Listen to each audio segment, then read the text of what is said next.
For decades, Phil Collins was the pulse of pop, first behind the kit and later at the mic. With Genesis and through solo classics like In the Air Tonight and Against All Odds, his sound shaped an era. Yet behind the ovations sat a life that veered into heartbreak, family turbulence, and a long, grinding fight with his own body. Now at 74, a sobering update has fans bracing for the worst. Let's revisit the journey that took a London kid from a toy drum to global legend and see where that road has led. Philip David Charles Collins was born on January 30th, 1951, at Putney Hospital in southwest London, England. He grew up in a loving, hard-working home.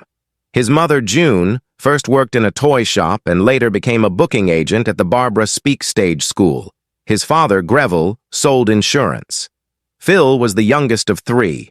His sister, Carol, became a theatrical agent and once a professional ice skater, while his brother Clive made his name as a cartoonist.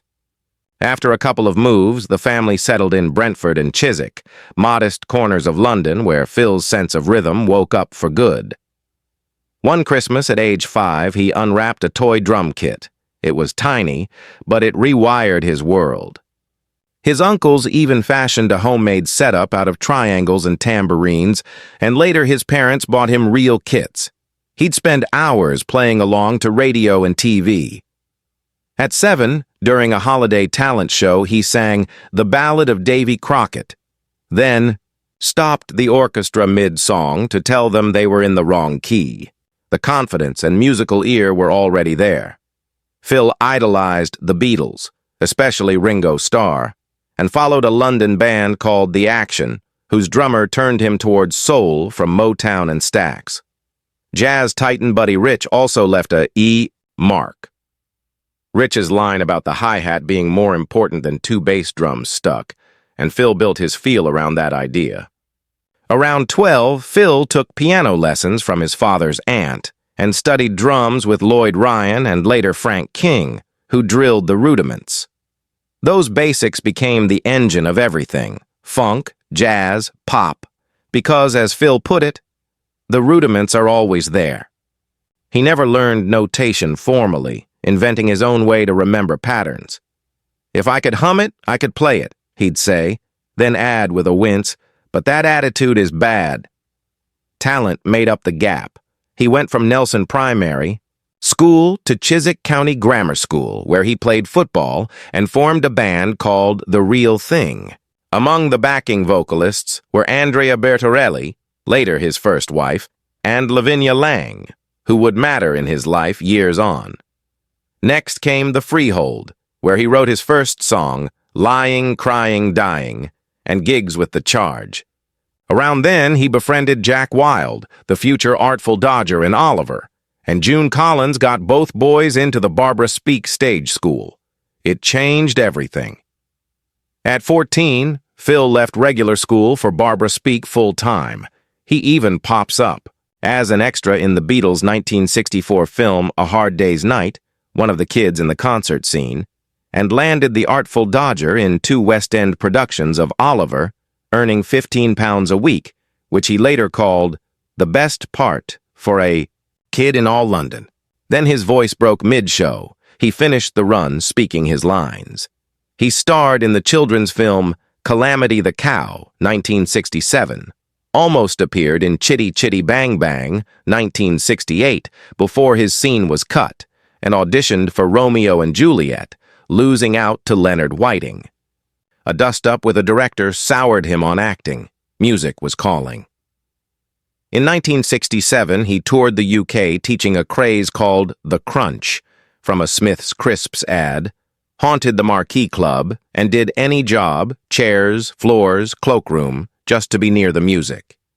He auditioned for Vinegar Joe and Manfred Mann Chapter 3 and missed. He kept going, through the Cliff Charles Blues Band and the Gladiators, backing a vocal quartet that included his old schoolmate Ronnie Carroll.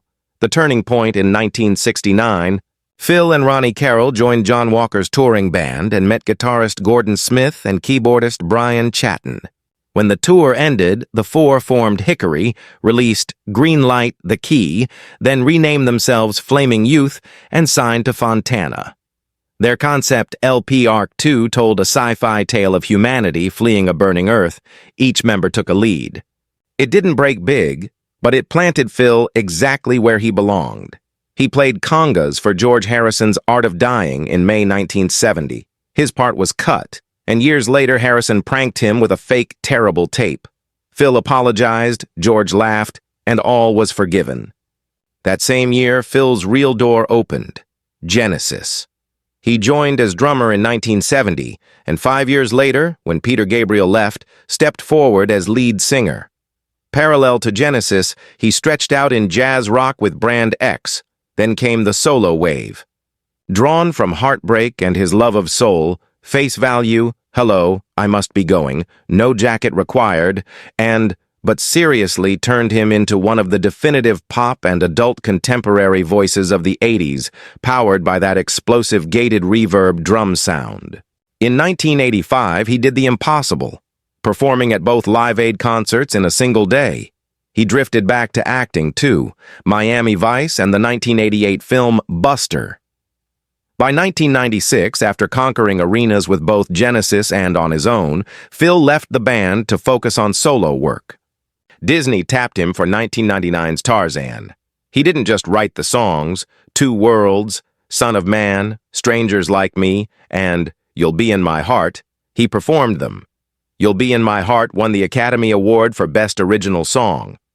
In 2007, Genesis reunited for the Turn It On Again tour. Afterward, Phil stepped away for 5 years to be with family. He told the whole story, warts and all, in his 2016 autobiography, then returned with the Not Dead Yet tour, 2017-2019. In 2020, he rejoined Genesis one last time. The reunion ran until 2022. The body was fading, but the will to say thank you was not. The numbers are staggering.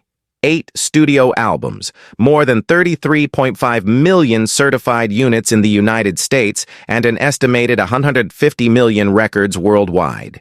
Like Paul McCartney and Michael Jackson, Phil is in the tiny club that sold over 100 million records, both solo and as part of a band. He's won 8 Grammy Awards, 6 Brit Awards, 3 as Best British Male Artist, 2 Golden Globes, an Academy Award, and a Disney Legend Award. Add 6 Ivor Novello Awards, including the International Achievement Award, a star on the Hollywood Walk of Fame, 1999, induction into the Songwriters Hall of Fame, 2003, and the Rock and Roll Hall of Fame as a member of Genesis, 2010. Rolling. Stone placed him at number 43 among the 100 greatest drummers of all time. He entered both the Modern Drummer Hall of Fame, 2012, and Classic Drummer Hall of Fame, 2013. Not bad for a kid who started on a toy kit. Phil's personal life could fill an album. 3 marriages, each leaving a mark. He first wed Andrea Bertorelli in 1975.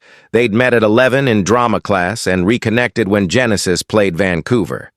He adopted her daughter, Jolie, later an actress and producer, and they had a son, Simon, who followed his dad into singing and drums. They divorced in 1980, and years later, Andrea disputed parts of Phil's memoir. In 1984, he married Jill Tavelman. Their daughter is actress Lily Collins, but while touring with Genesis in 1992, Phil rekindled a relationship with Lavinia Lang, whom he'd known since stage school days. His marriage to Jill ended in 1996 with a $7 million settlement. He married, a third time in 1999, to Oriane Save, a Swiss translator he'd met on tour. They had 2 sons, Nicholas and Matthew. Nick became a professional drummer. Matthew pursued football in Europe. Phil and Oriane divorced in 2006. The settlement was $25 million. He later dated American news anchor Dana Tyler, 2007-2016. In 2016, he moved to Miami to be near his sons and reunited with Oriane. But in 2020, learned she had secretly married another man. He filed eviction proceedings, and the Miami home sold for $39 million in 2021. Through all of it, His love for his children never wavered. By 2012, reports ranked Phil as the second wealthiest drummer after Ringo Starr. By 2018, the Sunday Times Rich List pegged his fortune around £120 million, placing him among Britain's top 25 music earners. Money brought disputes.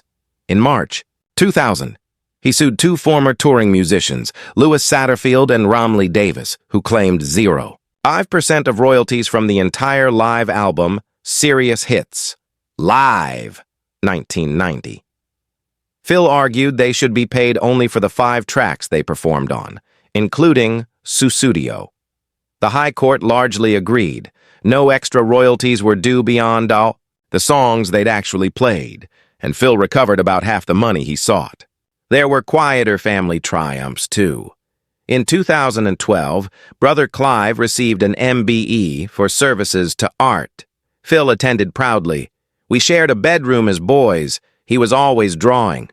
The health cracks began in 2000, when Phil suddenly lost hearing in his left ear during a Los Angeles session. 3 doctors said there was little hope. 2 years later, most of it returned after they found a viral cause. The scare lingered. In 2009, he had surgery on his upper neck for a problem that began on the 2007 Genesis tour. Afterward, he lost feeling in his fingers. Drumsticks had to be taped to his hands. By 2010, he spoke openly about depression and even suicidal thoughts, held back, he said, by his children. In 2014, he still couldn't drum. It wasn't arthritis, but an elusive nerve issue. He had spine surgery in 2015. The damage persisted. In 2016, he admitted his left hand still wasn't strong enough and that recovery would be slow, step by step, with practice. Retirement and a 3rd divorce pushed him into alcohol. In his 2016 memoir, he wrote candidly about drinking heavily. He eventually quit and said he'd been sober for 3 years by 2015, but the damage was done. In early 2017, he announced he had type 2 diabetes. An infected foot abscess required hyperbaric chamber treatment. Then came the fall. In June 2017, he slipped in a hotel room and hit his head on a chair, needing stitches near his eye. Doctors linked it to foot drop, a complication of back surgery that made lifting his feet difficult. He canceled 2 shows. When he returned, he walked with a cane and performed seated. The voice and presence were still there. Audiences met him with gratitude. He met them with honesty. Of course, my health does change things, he said. Doing the show seated changes things. But the connection remained.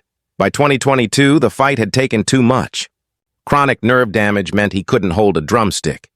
There was acute pancreatitis and constant pain from his back. Still, in March 2022, at 71, Phil played a final Genesis concert at the O2 Arena in London with Tony Banks and Mike Rutherford. He sat for the entire show, joked that he'd have to get a real job, and let the music say farewell. 55 years, wrapped in one bittersweet night. After time away, Phil offered a rare, stark update. I keep thinking I should go downstairs to the studio and see what happens, but I'm not hungry for it anymore. The thing is, I've been sick. I mean, very sick. In the 2024 documentary Phil Collins, Drummer First, he admits, I've spent all my life playing drums. To suddenly not be able to do that is a shock.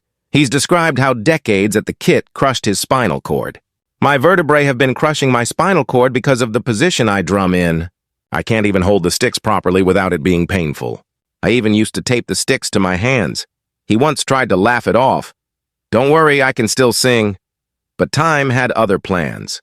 After a 2007 neck injury caused severe nerve damage, major surgery followed in 2015. Since then, he's often used a cane.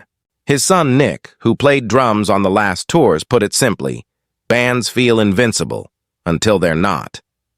Phil's view is quiet and clear. If I can't do what I did as well as I did it, I'd rather relax and not do anything. If I wake up one day and I can hold a pair of drumsticks, then I'll have a crack at it. But I just feel like I've used up my air miles. Recently, reports claimed Phil had entered hospice care. His team shot that down quickly. He was in hospital recovering from knee surgery, not end-of-life care. Even so, his condition is fragile. Type 2 diabetes, nerve damage, mobility issues, none of it has stolen his wit or warmth. He talks plainly, with that dry, weary humor that got him through so many storms. Today, at 74, as he recovers and rests, the legacy keeps breathing. Through the records still spinning, through Lily Collins's acting career, and through Nick behind the kit. What Phil song still gives you chills? In the Air Tonight, Against All Odds, You'll Be in My Heart, or something deeper from the albums? And do his health battles make his legacy feel even more human and more heroic? Share your thoughts below. If this story moved you, hit like, subscribe, and stay with us for more true journeys from music and movie history.